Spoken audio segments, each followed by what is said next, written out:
Good evening, freedom fighters. Welcome to Auld, Heids speed dial. We've been sitting watching the Peter Murrell thing this morning, and I'm going to pass you over to Mike, and I'm going to come back to that later on. Hi, Dave. For anyone watching this, you'll find that what I'm going to talk about seems kind of remote from what Dave's going to blast on about. But there's a very, very direct connection.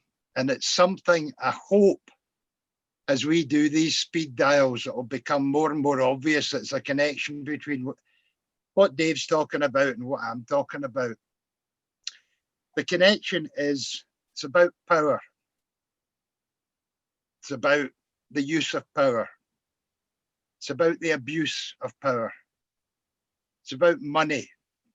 And it's how little people at the bottom are abused with their money by the people that gain power and abuse power. Now, I took you a journey of 200 years where our ancestors, great-grandparents, great-great-grandparents, all chose to organize themselves on a membership basis when it came to money. They formed mutual companies where members could speak out and members had a part to play in what was going on. And I took you up to 1986 and what was known as the financial Big Bang. When all the rule books were thrown out, the mutual companies were dispensed with. And the power over the money that had been built up over 200 years passed to people who were interested in making a profit. I ended with talking about Germany as an example of what an independent Scotland should be thinking about. And I'm going to only very briefly touch on that because I want to stick with the theme that's going to come out of this show. In Germany at the moment, they have commercial banks, they have cooperatives, and they have two very specific types of banks. One is known as Landesbanken, and the other one is known, I don't speak German, as Sparkassen. Landesbanken are state-owned, built for the public good. Sparkassen are savings banks, also state-owned and built for the public good. They have legal basis that keeps them within bounds for the people that use them. You won't see that yet arising in the discussion amongst the yes movement. You'll hear about currency. You'll hear about a reserve bank, Tim Rideout's doing that in the Scottish Currency Group. You hear a lot of different things, but you won't hear it built from the bottom up. You'll hear it built from the top down. I think that's the wrong approach. There's got to always be a connection between where your money is and who has power over it. And I'm going to take you back to 1986. There was a big bang. Basically, everything that had been before was taken apart. The person in charge at that time was Margaret Thatcher, and her chancellor was Nigel Lawson. I'm going to read you very quickly what Nigel Lawson said about that period after that period had ended. This was 2010, 14 years later. And he explained in a radio program that the 2008 financial crisis, something we all lived through and something we all know about, actually was the unintended consequence of the Big Bang, i.e., the man in charge didn't know this was going to happen. There was a lot of us, I lived my life through that period. There's a lot of us around that period said, this will end up in tears. And what he said was, this is in a radio program, he said that the UK investment banks were previously very cautious as they operated with their own money. That was what was at risk, their money. But after merging with major retail banks, the depositor savings were put at risk. And according to this program, this led to US banks following suit. And we all know what happened. We saw as mortgage crisis in America and then spilling over. It all started in 1986 when the rules were thrown out, when we forgot the lessons of what our parents had taught us. That was the Thatcher period. Shortly after, we had New Labour. Tony Blair was in charge. Gordon Brown was the Chancellor. You remember when Gordon Brown sold the gold that the UK held at that time? Did he ever ask anyone's permission to do that? Was it a good idea? He had the power. We granted him the power to do that. And that's where the question of power comes into. I'm going to read you something that Gordon Brown said in 2011. He expressed regret at not implementing tougher regulations. We know and respect what we missed. We set up the Financial Services Authority, believing that the problem would come from the failure of an individual institution. So we created a monitoring system which was looking at individuals and institutions. That was a big mistake. We didn't understand how risk was spread across the system. We didn't understand the entanglements of different institutions. All coming from 1986, folks. That's what happened. They ended up by saying, that was our mistake, but I'm afraid it was a mistake made by just about everybody who was in the regulatory business. That's true. Worldwide, thousands and thousands of people who were employed to look at regulation, to try and understand what was going on, completely and utterly failed. Dave's going to talk about something that happened this morning, and I'm going to relate it back to what I said earlier. It's about granting power to a small number of people. It's about how that power can be abused. It's about the money involved. It's about your money involvement if you're a member of the SNP. We have big lessons to learn that we're not yet grasping within the independence movement. It is absolutely vital that we learn those lessons. Over to you, Dave. Thanks, Mike. Good evening, people. We're recording this about 1 o'clock in the afternoon to go out tonight. We've just sat through an hour and a half that made Prince Andrew's interview with Emily Maitlis on Newsnight look polished and accomplished. Peter Murrell was absolutely in bits. I'm amazed he didn't start sweating over the place or bring it into the fact that he couldn't be around because he'd been in Pizza Express and Woking. It was that bad, it really was. But you still will be able to check that for yourself if you've not seen it already. Anyway, Peter Murrell appeared today in front of the Salmon Stitch Up inquiry.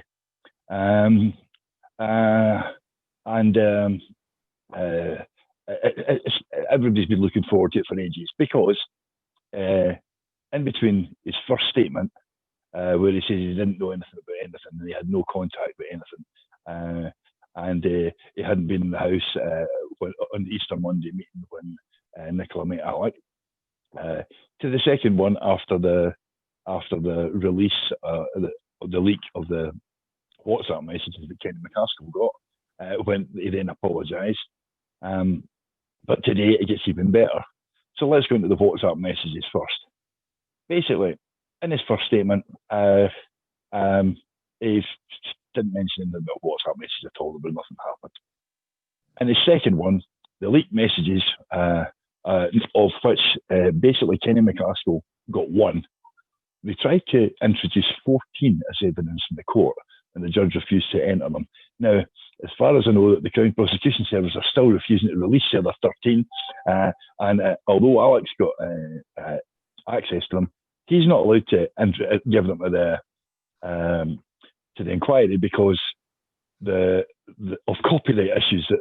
Seemingly, the Crown Prosecution Service actually hold the copyright to them. But anyway, so this Mr. Murrell was asked a question earlier on today. I believe I think it was Alice Cole-Hamilton, who asked about the so it was Murdo Fraser about the WhatsApp messages that were sent to Sue Ruddock, who is the Chief Operations Officer of the SNP. I made up the job basically, along with Ian McCann, who'll come into this later. to act as a fire guard for Peter Murrell to protect him from outside questions or things. So basically, to go back on it, Peter Murrell sent messages to Sue Ruddock at the time that Alec was charged to ask her to put pressure on the Procurator Fiscal to press charges against Alec as soon as possible. And at the same time, to try and put pressure on the Metropolitan Police in London to do some investigating and noise complaint there. He then said in his second statement that he apologised for that. It was because he was hurt and upset at the time to realise that Alex Hammond had done this. So he admits that he sent them. Well, today he was asked about them again, and in 3 different questions he refused. He said, "I don't use WhatsApp. I don't use WhatsApp," in spite of the fact that he's already said that he sent these WhatsApp messages to Sue Ruddock. So basically, you have to ask yourself, is he telling the truth? And when is he telling the truth? Is he telling the truth when he said that he sent them to Sue Ruddock, or is he telling the truth when he says that he doesn't use WhatsApp? But let's pass up. Okay, we'll go on to something else. Today, there were questions asked about when he was he present at the Easter Monday meeting when Alec and Nicola got together with the 2 chiefs of staff. And he said, no, he wasn't present then.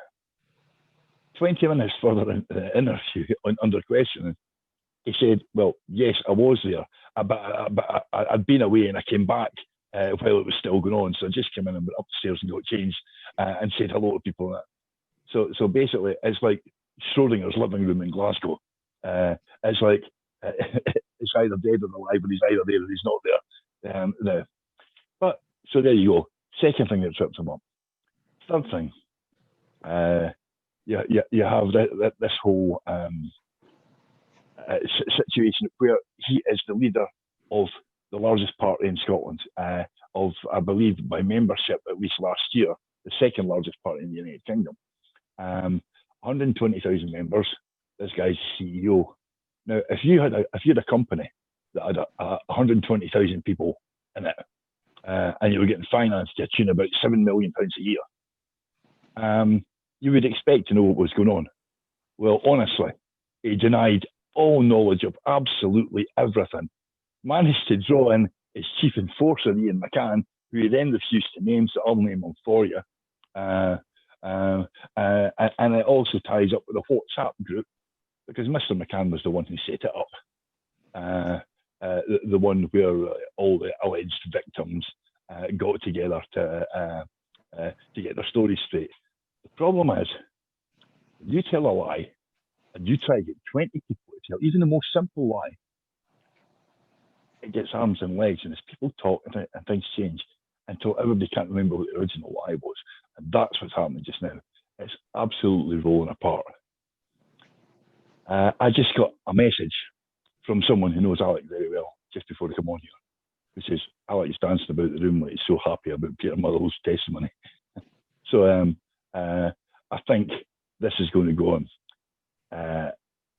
Coming back to this thing about Peter Murrell, if you are in charge of something this large and you don't know anything about what's going on, you're either a liar or you're extremely incompetent, in which case, for either thing, you should be sacked. There's going to be lots more to follow out of this, but that's where I'm going to leave it just now. No, it's not. No, it's not. I forgot something. He also completely contradicted Nicola Sturgeon's report about what happened. And eventually he sort of went back on that and said, oh, well, she can answer for himself. But the thing is, they already have. The written statements contradict each other, and he just basically came in today and did it again. So as far as Peter Murrell's concerned, he is prepared to throw the First Minister under the bus. And that makes you ask some serious questions about Peter Murrell. And if it doesn't, you're looking at the right place. Thanks very much for tuning in, guys. This was 12 Heids. Thanks, Mike. And well, by the way, we're going to be interviewing Dr. Jessamine this week, and that's going to be going out at 7 o'clock on Friday night. Please tune in because it's going to be absolutely mental. Bye, everyone.